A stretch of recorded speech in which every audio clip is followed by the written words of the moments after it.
Bueno, muy buenas tardes a todos, muy bienvenidos a la Casa del Señor. Estamos celebrando este culto maravilloso y estamos estudiando el libro de los Salmos. Queremos darle la bienvenida a todos y contarles que estamos yendo salmo a salmo o porción por porción, investigando y leyendo lo que el Señor nos cuenta a través de este libro de los Salmos. Y en particular, la semana pasada hicimos una introducción respecto de los Salmos 14 y 15. Vimos la semana pasada el Salmo 14 y nos hicimos cargo de la primera parte del Salmo 15 y hoy día lo que vamos a hacer es empezar a darles la bajada, ¿cierto?, a estos conceptos que están acá en el Salmo 15. Yo he titulado este mensaje, no sé si la Eugenia me lo puede colocar acá atrás, pero esta parte como límites saludables para una vida en plenitud. Límites saludables para una vida en plenitud. ¿Por qué? Quiero llamarte la atención, por favor, al Salmo 15, solo como introducción y para que las personas que nos están acompañando hoy y no estuvieron la semana pasada puedan entender de qué vamos a hablar. Estamos hablando del Salmo 15. El Salmo 15 comienza con una expresión bastante poderosa, bastante confrontacional, que dice así: Señor, ¿quién habitará en tu tabernáculo? ¿Quién morará en tu santo monte? Y la respuesta que da el Salmo 15 es: el que anda en integridad y obra justicia y habla verdad en su corazón. Vimos la semana pasada que acá hay una tríada, ¿cierto?, que se está trabajando por David. Y esta tríada, ¿cierto?, son tres partes de un mismo asunto y en realidad tiene que ver con un corazón no dividido. El Salmo nos invita a entender que para poder disfrutar de la presencia de Dios, para disfrutar de la paz que provienen de Él, para disfrutar del gozo que provienen de Él, necesitamos cultivar en nuestro corazón o verificar en nuestro corazón si hay un corazón dividido o no.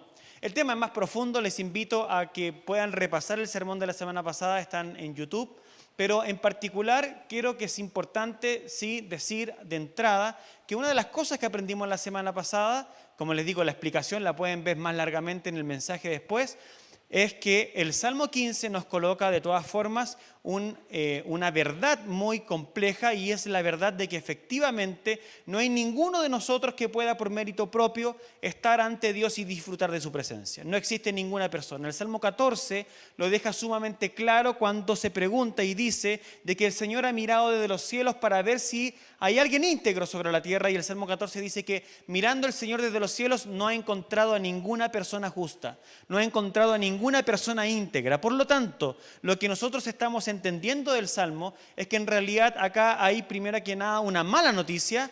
La mala noticia es que ninguno de nosotros puede acercarse por sus propios méritos a Dios, pero también hay una buena noticia, y es que hay un justo que se reveló en la historia, que es Jesucristo, quien sí por sus propios méritos pudo acercarse al trono de Dios. Él sí es el íntegro, Él sí es aquella persona que no tuvo dobleces en su corazón, es la persona que habló verdad hacia dentro de sí mismo y que actuó con rectitud, una persona que consiguió la gracia y la salvación en la cruz, y Dios a través de este justo le permite la entrada a todos aquellos que se refugian en Él a su propia presencia.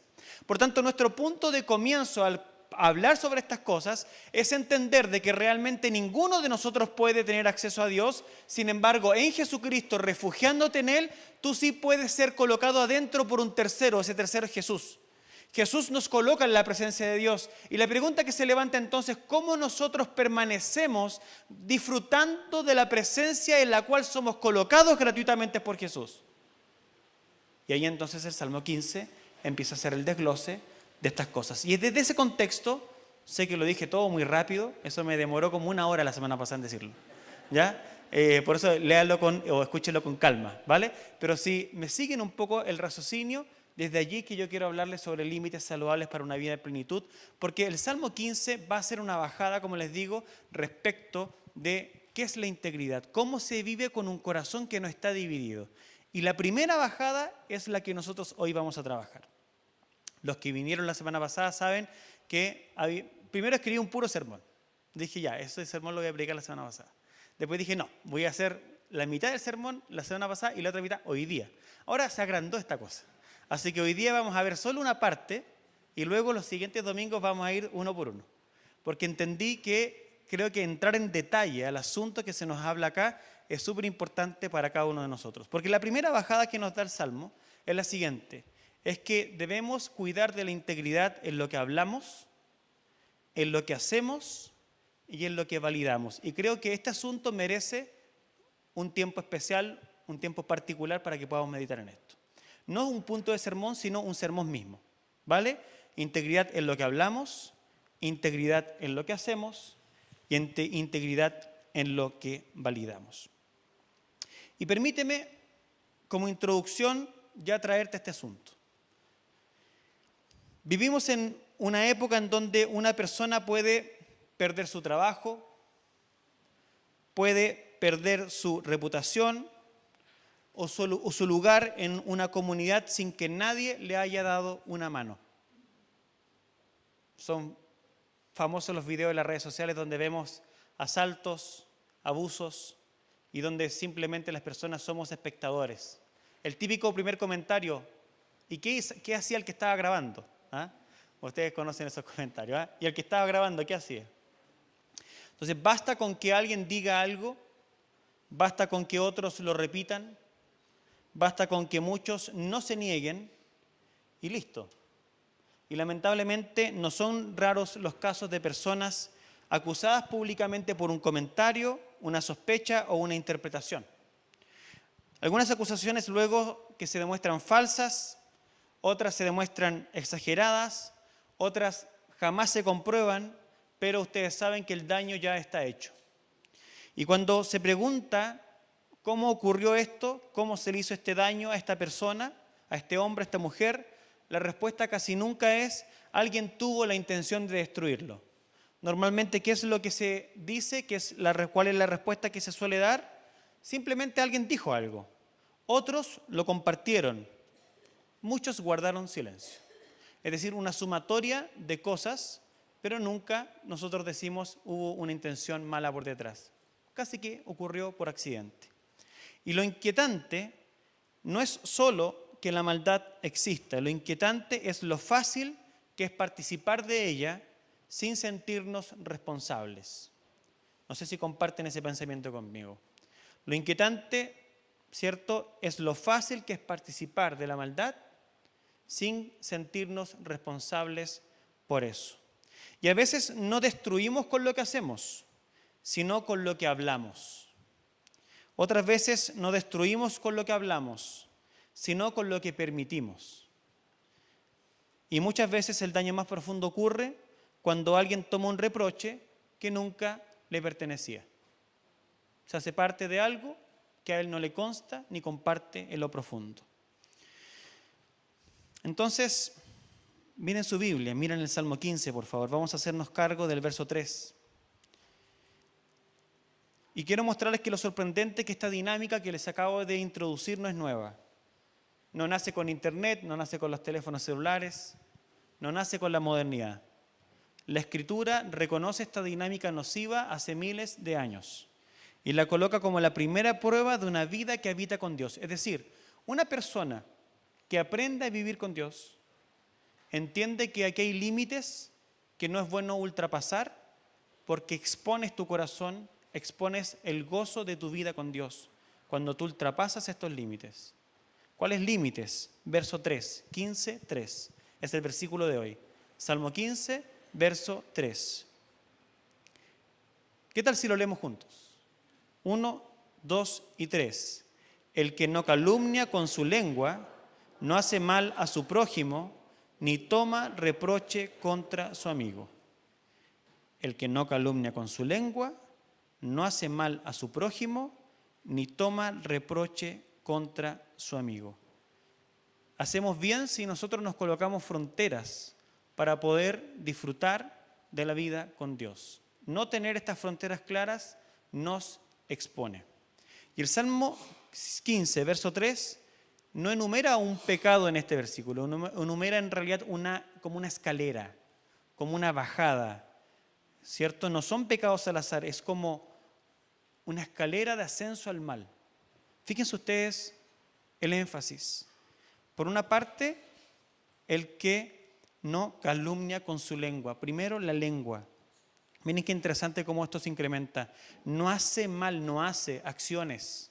Primero, ¿cierto?, la lengua, luego una acción concreta. Luego, ni forma ni toma reproche contra su prójimo, es decir, complicidad. Complicidad. Difundir el daño, podríamos decir que es la primera etapa de esto. Difundir el daño. Segundo, ejecutar el daño. Tercero, sostener el daño.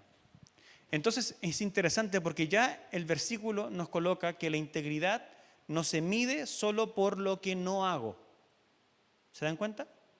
No se mide solo por lo que no hago, sino por lo que me niego a decir y por el daño que me rehúso a validar. Entonces, quiero en esta primera parte de este mensaje explicarles esta expresión de este versículo. Primero, conceptualmente, ¿a qué se refiere cada palabra que está acá en el Salmo? Segundo, quiero abrirles un poco el enfoque desde el punto de vista cultural. ¿Qué significaba o qué sentido o peso tenían estas expresiones en el antiguo Israel? Eso nos va a ayudar a hacer un puente con nosotros. Y tercero, vamos a ver la historia de Nabot, de Acaz y de Jezabel para darle cuerpo a todo lo que estamos hablando acá y ver cómo esto funciona. ¿Perfecto? ¿Les parece bien? ¿Se entendió?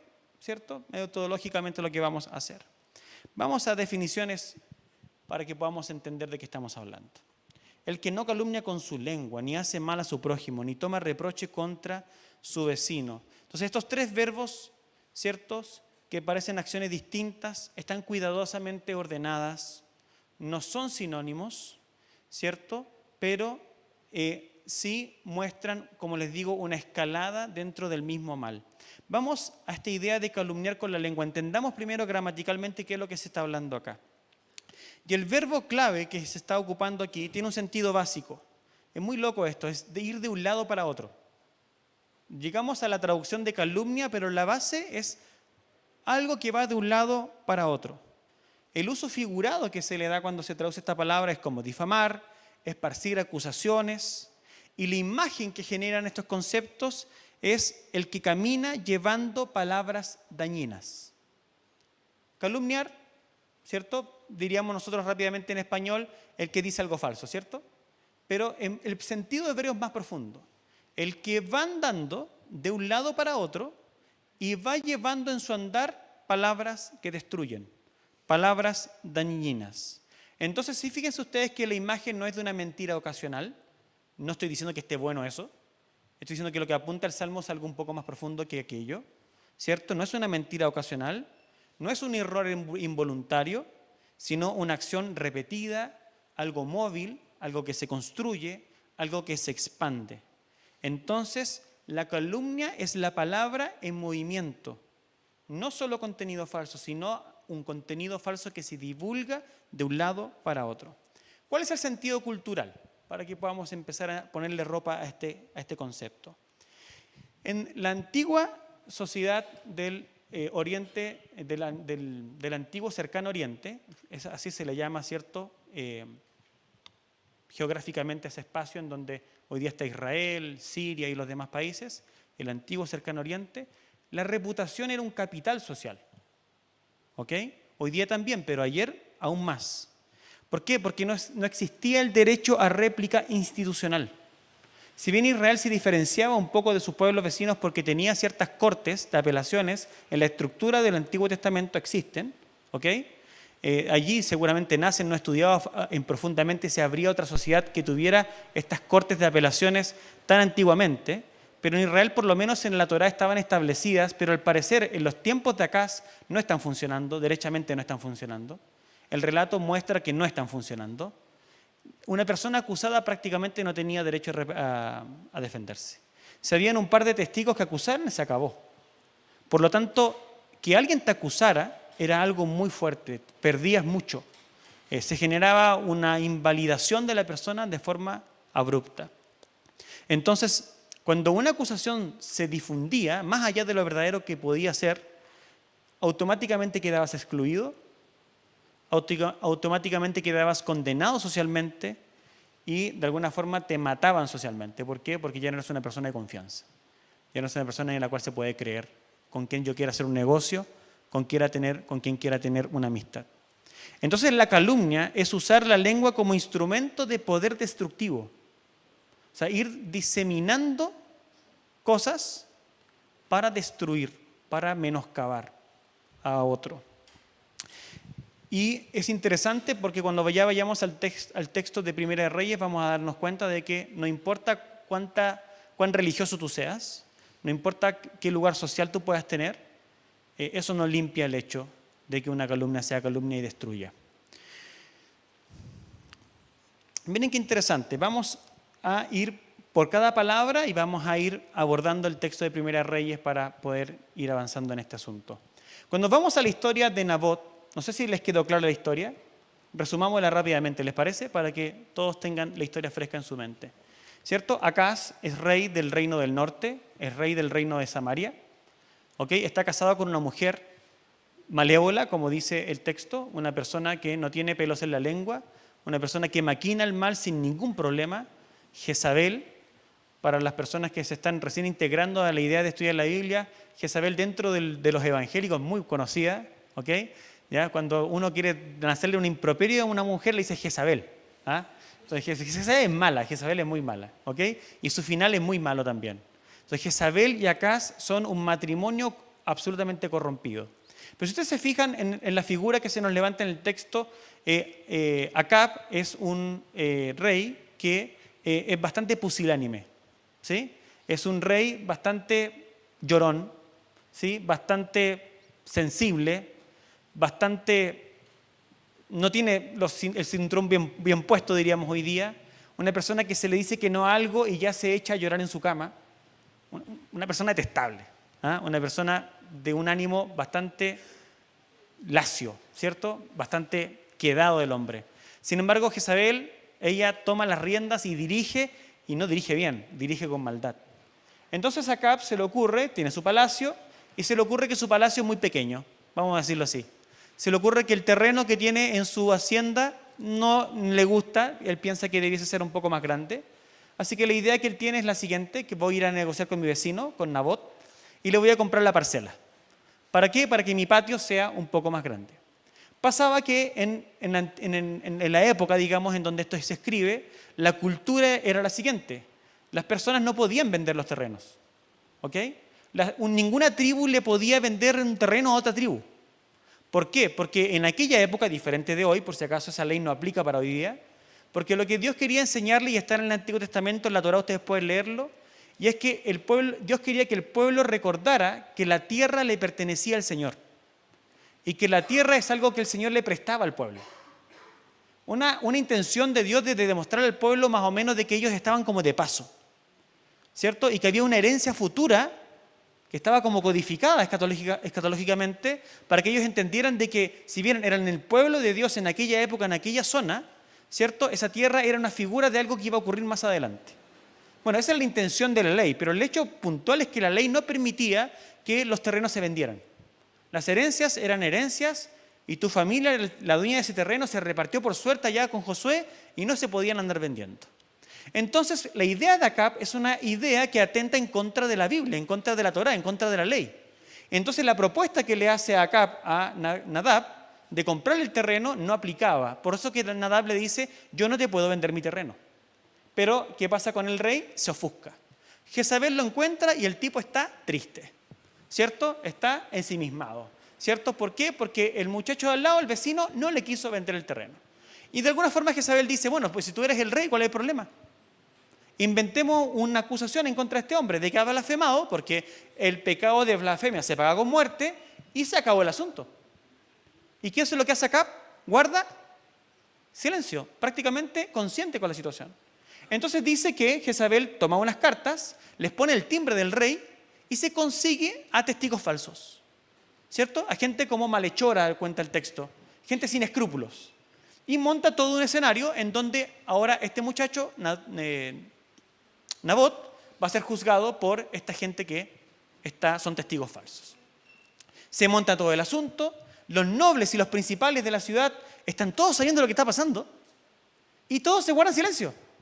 Entonces se arma el tribunal en contra de Nabot y dicen que el hombre es blasfemo, no tiene cómo defenderse, todo el mundo está a favor del asunto. Cuento corto, sentencia, apedrémoslo. Porque la ley dice que se apedrea a la gente que blasfema. Sacan al hombre y lo matan a piedrazos. Luego ¿Y quién estaba allí? No estaba ni Jezabel ni estaba Acab. Ellos estaban tranquilos en su palacio, mientras los demás cocinaban y ejecutaban los pensamientos de su corazón. Llegan las noticias, el hombre ha muerto. Va Jezabel, habla con Acab y le dice, estamos listos. El hombre ya murió, así que anda y toma posesión de la tierra. Y entonces Acab, ¿qué dice? No, ¿cómo se te ocurre? No, perfecto, vamos. Y va y toma la tierra para sí mismo. Es decir, se consuma el pecado, se consuma completamente. La traición se consuma completamente, esta calumnia, este hacer el mal, esto de dañar al prójimo, ¿cierto? Al vecino. Está completamente configurado. Vayamos entonces y volvamos a nuestros términos. Estamos haciéndonos cargo del primero, calumniar con la lengua, ¿cierto? Difamar cosas. ¿Qué es lo que Jezabel hace en relación a esto? Fíjense, punto 1, envía cartas. Segundo, levanta testigos. Tercero, pone palabras suyas en bocas de otros. Entonces Jezabel, ¿qué es lo que hace? No mata con una espada, sino mata con un dispositivo verbal. Con su boca ella es capaz de matar. Es exactamente el término hebreo que se ocupa en el Salmo 15, verso 3. La palabra hebrea es ragal, la palabra que camina hasta producir muerte. Vamos al segundo concepto, ni hace mal a su prójimo. Esta palabra de hacer mal al prójimo, ¿cierto? Es, por una parte, hacer, ejecutar, y mal, daño, perjuicio. La verdad es que aquí no hay mucho que decir en términos gramaticales, pero sí va tomando más sentido cuando aplicamos lo que tiene que ver con la cultura.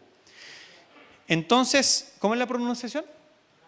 Rasha. Gracias, Rolando. Hacer mal, entonces el sentido cultural, ¿cierto? La idea del prójimo no es abstracta en el antiguo Israel. Ya nosotros hemos heredado esa forma de hablar del prójimo. Esto no es un concepto abstracto. Es el cercano, es el miembro del pacto. Fíjense ustedes. En este caso de la comunidad del pacto es el miembro del pacto. Los que abrazamos la misma fe, los que estamos bajo el mismo Dios. El vulnerable dentro de mi radio de acción. Ese es el prójimo. ¿Quién es el vulnerable que está en mi alcance? Perfecto, ese es el concepto, no hacer mal al prójimo, no buscar el mal a aquel que es vulnerable dentro de mi radio de acción. Y en la ética hebrea, no hacer el bien cuando se puede es igual a una forma de injusticia. Cuando yo no hago el bien pudiendo hacerlo, es sinónimo de una forma de injusticia. Entonces el mal incluye, ¿qué cosa? Beneficiarse del daño ajeno. ¿Se dan cuenta el doblez? ¿Sí? ¿O la derivada? Perfecto, beneficiarse del daño ajeno. Y cuando vamos a Primera de Reyes capítulo 21, Acab no inventa la acusación. Acab no organiza el juicio. Pero ¿qué es lo que sí él hace? Él se beneficia de algo que él no tramó.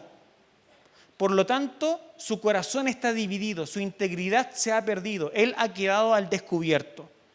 El pecado no es solamente crear y maquinar la mentira, maquinar la maldad, sino beneficiarse de alguna forma de aquello que está equivocado. ¿Qué es lo que hace Acab? Él toma la viña, se beneficia de la muerte del hombre, no restituye, no protesta, no detiene, no se coloca en contra de su mujer, no le pone un freno. Entonces, gramaticalmente hablando, si hace mal, porque actúa a favor del daño, aunque no lo haya iniciado. Vamos al tercer punto. Dice que no toma reproche contra su vecino, ¿cierto? En el Salmo, no toma reproche contra su vecino. Y el verbo acá, ¿cierto? Su significado es levantar, cargar, asumir como propio. ¿Qué cosa? ¿Cuál es el objeto? El reproche, la afrenta o la deshonra pública. Yo tomo como algo mío un reproche, una afrenta, ¿cierto? Una deshonra pública, sin que yo necesariamente concuerde, tome, y sea verdad, obviamente, todo el asunto. Simplemente tomo partido de algo que ni siquiera me consta y mi corazón, ¿se recuerdan la primera clave del principio de la integridad? Habla verdad en su corazón, ¿cierto? Aquí tú niegas toda verdad del corazón, porque tomas partido con algo que te consta que no es verdadero. Entonces, no es solamente decir algo, ¿cierto? O reprochar algo, sino aceptarlo, sostenerlo, hacerlo circular como si fuera válido. ¿Cuál es el sentido cultural? ¿Cómo esto crece dentro del punto de vista cultural? En una sociedad comunitaria como lo era Israel, Pensemos hoy día en nuestras iglesias o en nuestras sociedades comunitarias, nuestros propios núcleos de familia sanguínea. El reproche vive mientras alguien lo carga. El reproche vive mientras alguien lo carga. Si está la acusación presente, si está el reproche presente, entonces está vivo todo lo que está ocurriendo, todo ese mal está allí. Una acusación muere si nadie la sostiene, pero si varios la sostienen, está viva, aunque sea falsa. Entonces, tomar reproche, ¿qué es? Es convertirse en portador de un desprestigio. Yo voy y empiezo a hablar de algo que ocurrió muy lejos de mí, ni siquiera me constan los detalles, pero empiezo a reproducirle a un tercero algo que ni siquiera yo sé cómo pasó. Estoy alimentando algo, una calumnia, ¿cierto? Y entonces estoy acumulando un reproche contra mi vecino. Estoy entrando dentro de la desintegración de la integridad. Entonces me convierto en un portador del desprestigio, aunque no haya yo iniciado nada. A veces simplemente por escuchar, simplemente por hacer parte, o ser parte. Entonces, ¿cuál es el pecado acá? Es una complicidad respetable. Una complicidad respetable. Y en 1 Reyes 21, los ancianos y los nobles de Jezreel, de esa región, reciben la acusación, la ejecutan sin cuestionar y la cargan como legítima. O sea, ellos no se preguntan si esto es verdad. Ellos simplemente, la reina está mandando. Se acabó. Entonces, ¿qué pasa acá? Ellos encarnan perfectamente este concepto. No inventan el reproche, pero lo levantan, lo sostienen y en la figura de ellos el reproche se institucionaliza. Este ya es el fracaso completo de todo el sistema. Cuando un líder hace parte de estas cosas, cuando un líder alberga estas cosas, cuando un líder guarda silencio, cuando un líder no toma partido por la verdad, cuando un líder sostiene algo que ni siquiera él entiende de qué se trata, es el fin de la institución. Y es lo que está pasando acá. Perfecto. Quiero invitarlos ahora a responder una pregunta. La pregunta es, ¿por qué la historia de la viña de Nabot es tan poderosa? ¿Por qué la historia de la viña de Nabot es tan poderosa? Y yo les quiero responder de la siguiente forma. Es porque expone el mismo principio del Salmo 15, versículo 3, desde tres ángulos distintos. Y yo quiero mostrarles, en la semana pasada les mostraba que el Salmo 15 tiene un espejo teológico muy interesante con el Sermón del Monte y con Juan capítulo 15, en donde Jesús le da unas últimas palabras a sus discípulos. Recordemos que el Salmo 15 es una invitación también de Jesús a que nosotros entremos en la presencia de Dios con Él. Cuando Jesús se para en el Nuevo Testamento en el monte de las bienaventuranzas y nos predica ese sermón asombroso y que hasta hoy día nos ecoa, está Él también invitándonos a ser parte de esta comunidad de íntegros, una comunidad de íntegros junto a Él que es el íntegro por naturaleza. Entonces, es interesante porque el Salmo 15, verso 3, nos habla de la ética del que habita con Dios. Y en el Sermón del Monte, Jesús toma esta ética del que habita con Dios y nos hace una radiografía profunda. Nos hace como un electrocardiograma, nos hace una resonancia magnética. ¿Para qué? Para mostrarnos realmente la base, el corazón, dónde falla todo. Y entonces Jesús está completamente alineado con el Salmo 15, porque lo que está haciendo el Salmo 15 es colocando el problema no solamente en el hecho de hablar, sino está colocándolo en primera instancia en un corazón que está roto en sus principios. Y Jesús nos va a decir que los pecados comienzan ¿dónde? En el corazón. ¿Dónde comienza el adulterio según Jesús? ¿Dónde? En el desear en el corazón. ¿Dónde comienza el homicidio según Jesús en el Sermón del Monte? En acumular ira en el corazón. ¿Se dan cuenta? Entonces Jesús, ¿qué es lo que hace? Toma los problemas y nos muestra su causa raíz. ¿Dónde está el problema fallando? Entonces el Salmo 15 nos muestra el ideal del que habita con Dios, esta ética, ¿cierto? Y el Sermón del Monte profundiza respecto del corazón motor de todas las acciones. Es decir, de alguna forma, ¿qué es lo que está pasando en el corazón de Jezabel? ¿Qué es lo que está pasando en el corazón de Acab? Pero también, ¿qué está pasando en el corazón de Nabot? Cuando él dice que no quiere vender su terreno.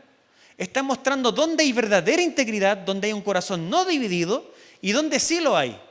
Es una invitación a que nosotros nos sumemos a Jesús y vamos al monte con Él y disfrutemos de la presencia de Dios, porque para disfrutar de la presencia de Dios se requiere manos limpias, un corazón arrepentido. Y en Juan capítulo 15, entonces, Jesús nos va a llevar un diálogo en donde la vida fluye, y nos dice de dónde explícitamente, fluye de la comunión con Dios, porque hay que permanecer en Jesús. El que permanece en Jesús es quien lleva mucho fruto, porque separados de Él no podemos hacer nada. Vamos a hacer entonces esta radiografía, ¿vale? El Salmo 15, verso 3 nos establece un estándar. La comunión con Dios exige integridad relacional. La comunión con Dios exige integridad relacional, y romper ese límite te torna vulnerable respecto de tu posición en Cristo. Para las personas que siguen acompañando los mensajes ya hace bastante tiempo, nosotros hemos definido lo siguiente: nosotros somos más maduros mientras más nos apropiamos de lo que Jesús nos da por creer en Él. Es decir, cuando creemos en Jesús ganamos una posición en Jesús. Ganamos una posición real como familia de Dios.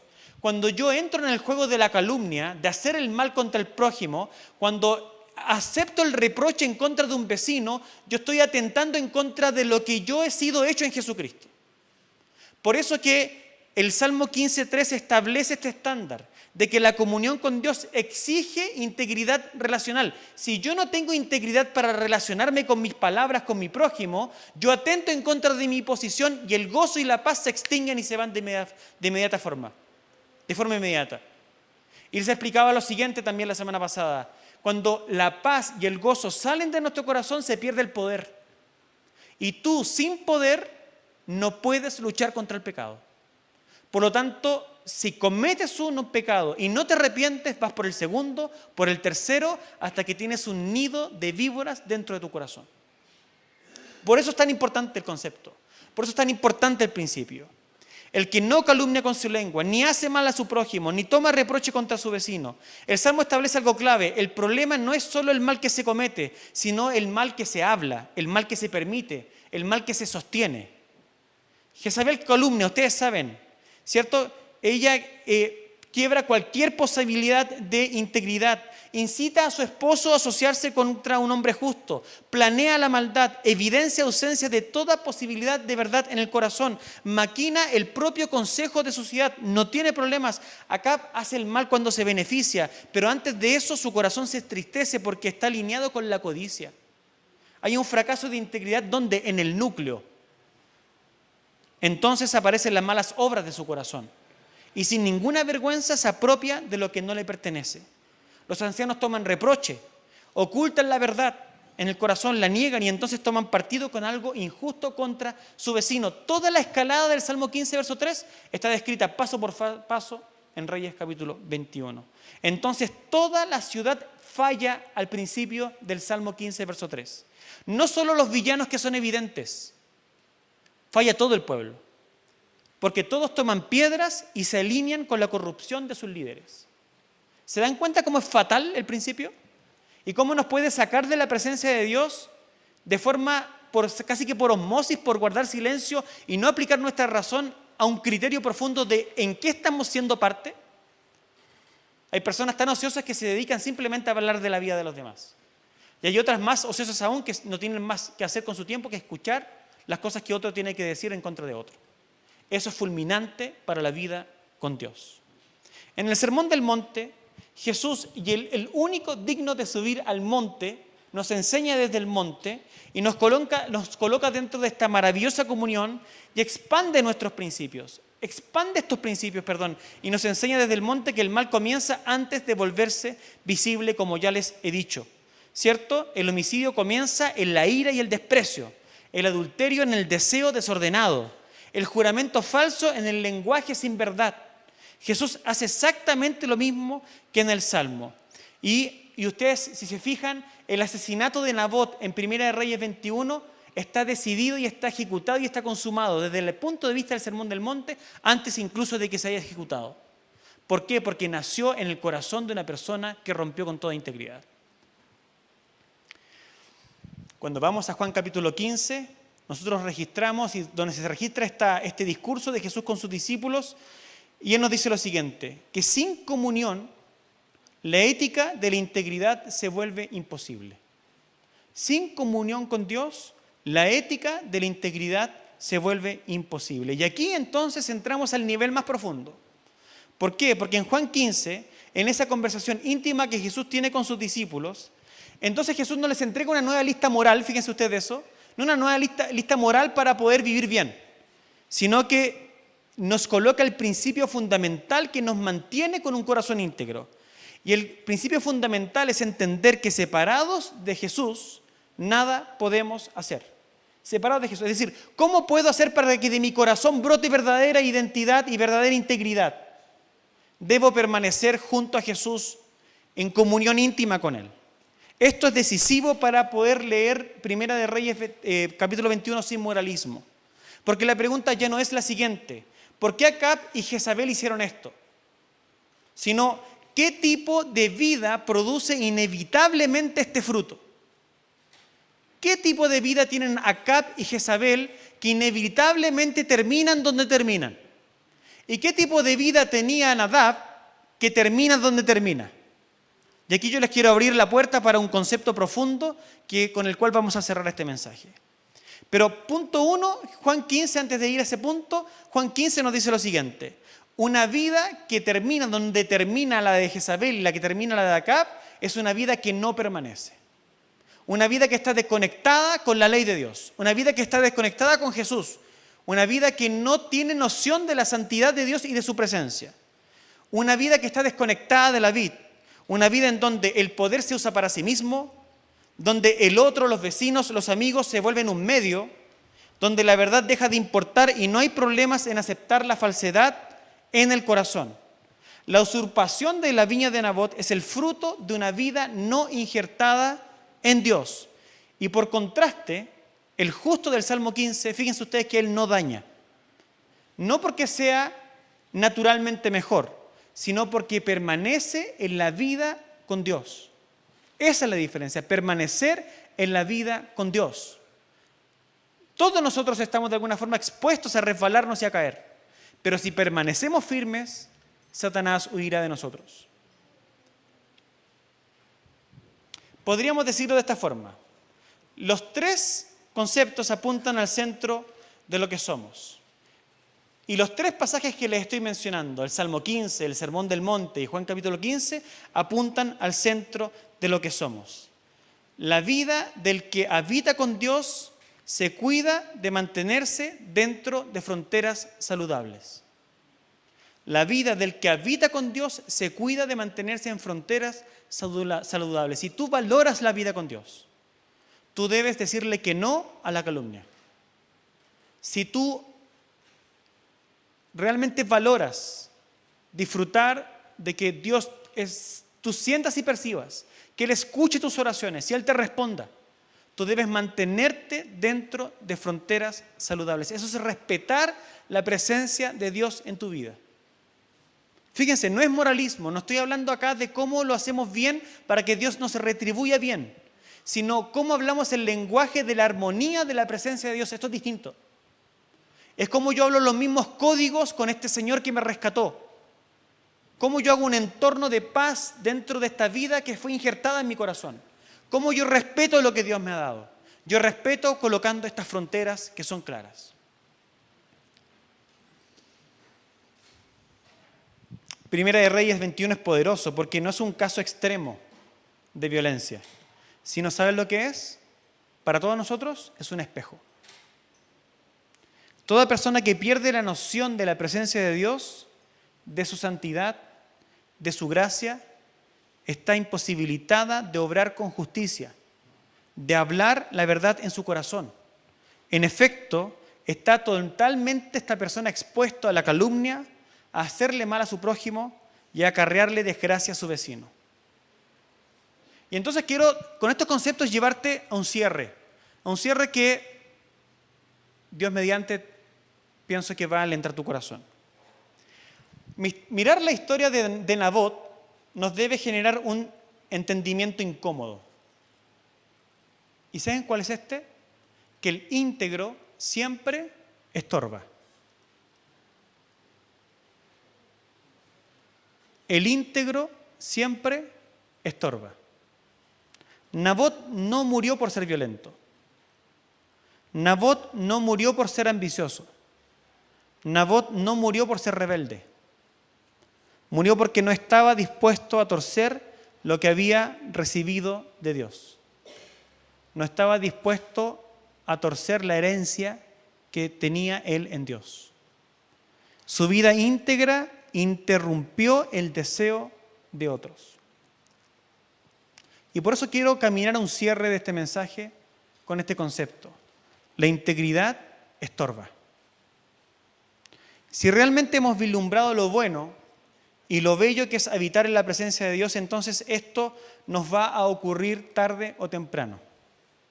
Estorbaremos con nuestra forma de hablar, estorbaremos con nuestra negativa a participar del daño, estorbaremos con nuestra integridad silenciosa. No porque seamos moralmente superiores, sino porque una vida que permanece en Dios vive con otros límites. Vive con otros límites. Ahora, Nabot no es nuestro modelo final. La Escritura no nos deja solo con Nabot, porque si el mensaje terminara ahí, solo nos quedaría miedo a la integridad, silencio o incluso aislamiento espiritual. Porque el texto nos diría lo siguiente: mira, si te mantienes en la integridad, mira cómo vas a terminar y nadie se va a acordar de ti. Pero Reyes capítulo 21 nos genera un sentido de impotencia, de injusticia. El Salmo 15, siento yo, que nos genera la idea de un modelo demasiado alto, imposible de obtener cuando lo leemos por primera vez. El Sermón del Monte como que nos desnuda. Nos dice, tus intenciones son las mismas a las de un asesino, un adúltero, un blasfemo que toma el nombre de Dios en vano. Eso es lo que de alguna forma Jesús nos quiere dar a entrever. En el fondo tenemos esas mismas intenciones. Por lo tanto, somos potencialmente adúlteros, asesinos y blasfemos. Juan 15 es como una alerta, pero al mismo tiempo una invitación. Todo sarmiento, toda rama que en mí no da fruto, la quita. Hay una especie de tensión. Pero todo el que da fruto lo poda para que dé más fruto. Pero cuando vamos avanzando en la historia de la Biblia y llegamos a la cruz es la solución definitiva. Porque al mismo tiempo que nos aplasta, la cruz es capaz de levantarnos. Ahora, ¿por qué digo yo que la cruz nos aplasta y nos levanta? Déjame explicarte por qué. Porque el íntegro siempre estorba. Nabot estorbó, por eso lo mataron. Y nosotros no queremos ser gente que estorba. Nosotros queremos ser gente que encaja.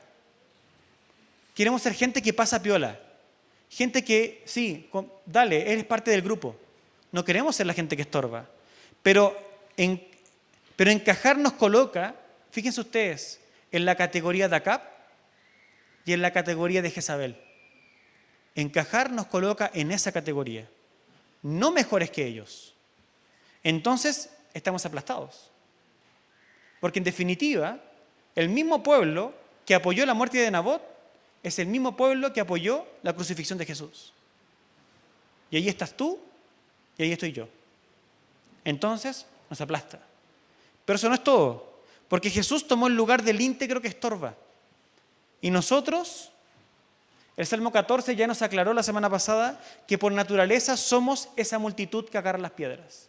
Porque Jehová, miró desde arriba y miró hacia abajo. ¿Y cuántos justos habían? Ninguno. Entonces los paralelos entre Nabot y Jesús son asombrosos. Jesús es el íntegro por excelencia.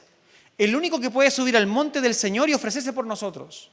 Jesús va a la cruz por la calumnia y el odio de las multitudes, que las multitudes tienen por la verdad, pero también por un acto de gracia del propio Dios que decide pagarse de nuestra maldad en la persona de su Hijo. Miren qué interesante, Nabot era inocente del cargo que le acusaban. Jesús también. Nabot fue acusado por falsos testigos. Jesús también. Nabot recibe un cargo religioso, blasfemia.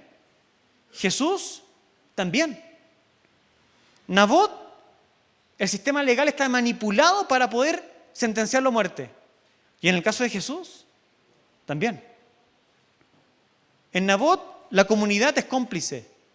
Y en Jesús, la multitud y los líderes son cómplices también. Entonces, la esperanza no está en Nabot. La esperanza está en Jesús.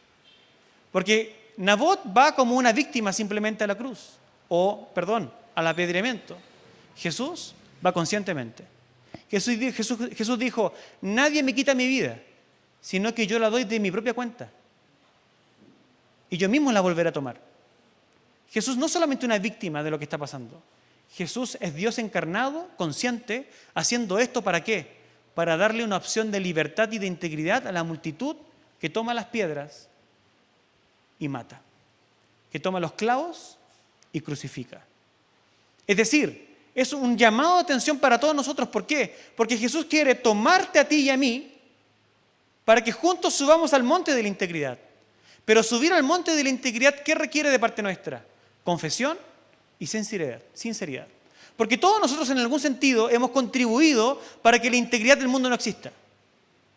Porque todos nosotros contribuimos cuando diseminamos mentiras, cuando nosotros nos hacemos cómplices de mentiras escuchándolas, cuando nosotros ejecutamos cosas erróneas a base de una mentira, a base de una divulgación, de una calumnia, de una falsedad en contra de alguien, incluso cuando algo puede ser verdadero, pero en el reproche contra el prójimo tomo aquello que puede ser incluso verdadero y lo uso para que su integridad, para que su persona no tenga ninguna opción de restauración. Cuando nosotros incluso al que ha caído, hacemos de su caída una desgracia y el almuerzo o el postre de nuestro almuerzo, nosotros estamos contribuyendo para su denigración. No hay ninguna opción de restauración para esa persona.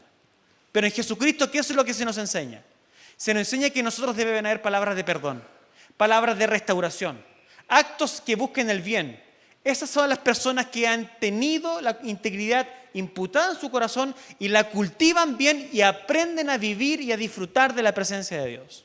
Nosotros somos invitados hoy a ser esa comunidad de íntegros que caminan con Jesús. Y yo quiero invitarte a hacerte un examen profundo en tu corazón, para que nosotros realmente seamos esa comunidad que no se complace en la mentira, esa comunidad que no se complace en la calumnia. Les voy a decir un pecado que nosotros tenemos institucional para las personas que están llegando a la Iglesia Presbiteriana de Chile. La Iglesia Presbiteriana de Chile es buena para cagüinear. Buena para cagüinear. Fui a jugar tenis con un amigo que ni siquiera es de la Iglesia Presbiteriana el día viernes. Y me dice, fui a ver a mi familia y ya me sé todas las últimas. Ni yo sabía de qué me estaba hablando. No podemos nosotros fomentar ese tipo de hábitos. Yo no sé si eso ocurre en tu familia, en tu grupo cercano, en tu trabajo, pero no seas parte de institucionalizar cosas que atentan en contra de la integridad, porque entonces la presencia de Dios se va y no se disfruta. El salmista dice que no hay nada mejor que estar junto a los santos y que disfrutar de su presencia en medio nuestro, porque allí Dios envía bendición y vida eterna. Pero si nosotros no nos alineamos con la integridad, no hay ninguna presencia de Dios que disfrutar. Nosotros necesitamos un corazón que se mantiene en santidad. El que permanece en mí y yo en él, ese da mucho fruto. El que no permanece en mí es desechado y se seca. Entonces, esta semana el llamado que yo te quiero hacer no es abstracto, es muy concreto. Quiero invitarte a revisar tu lengua. Quiero que te mires a ti mismo y te preguntes si tu lengua te está acusando de tener un corazón no íntegro para con Dios. ¿Hay algún reproche que estás cargando y repitiendo? ¿Hay algún daño del que te beneficias en silencio? Y entonces así revisemos nuestra permanencia en Jesús. ¿Desde dónde estamos intentando vivir en integridad? ¿Desde Él? ¿Desde una comunión profunda con Él? ¿De una sinceridad de arrepentimiento genuino? ¿O simplemente de una máscara de moralismo? ¿Estamos verdaderamente en Cristo? ¿Necesitamos arrepentirnos y abrazarlo a Él de todo corazón? pienso que siempre la respuesta es sí. Siempre hay una oportunidad para ir a Él. Y que Él nos muestre los pecados ocultos que incluso nosotros no conocemos. Así que te quiero invitar esta mañana a que nosotros podamos orar. Y que tú puedas pensar en esto durante esta semana. Y partas este otro año distinto, con un compromiso con la integridad. Vamos a orar. Señor, te queremos dar gracias porque tu palabra es tan sabia, Señor. Tiene tanto consuelo, tiene tanta orientación, tiene tanta claridad para nuestra vida. Nosotros a veces nos extraviamos por simplemente desconocer tu ley. Nos extraviamos porque queremos también a veces voluntariamente ir en contra de ella. Muchas veces no amamos tu palabra. Muchas veces huimos, oh Dios, de la integridad. Y esta mañana, Señor, queremos ir a ti y pedirte perdón.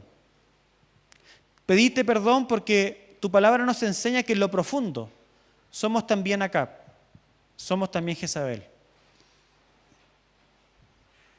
Algunos podrán identificarse con maquinar pensamientos contra otros y hablar y difundir mentiras. Otros podrán identificarse por simplemente hacer caso omiso de las mentiras y beneficiarse de ellas. Otros podrán identificarse del silencio que condena al prójimo. Señor, en cualquiera de los casos, te pedimos que nos saques de allí y que nos ayudes a contemplar tu belleza, que nos ayudes a contemplar tu santidad, que nos ayudes a contemplar que el que habita, el que permanece en tu presencia, es el que cuida la integridad, es el que se cuida de mantenerse dentro de límites saludables. Oh Dios, que esos límites sean una bendición para nuestra vida, que los sintamos como una bendición para nuestra vida. Finalmente quiero darte gracias porque hubo uno que fue Jesús, que quiso incomodar con su integridad y que se dio voluntariamente por nosotros. Gracias por Jesús, gracias porque Él nos invita, gracias porque Él nos toma de la mano y Él nos lleva a mejores caminos. Amén.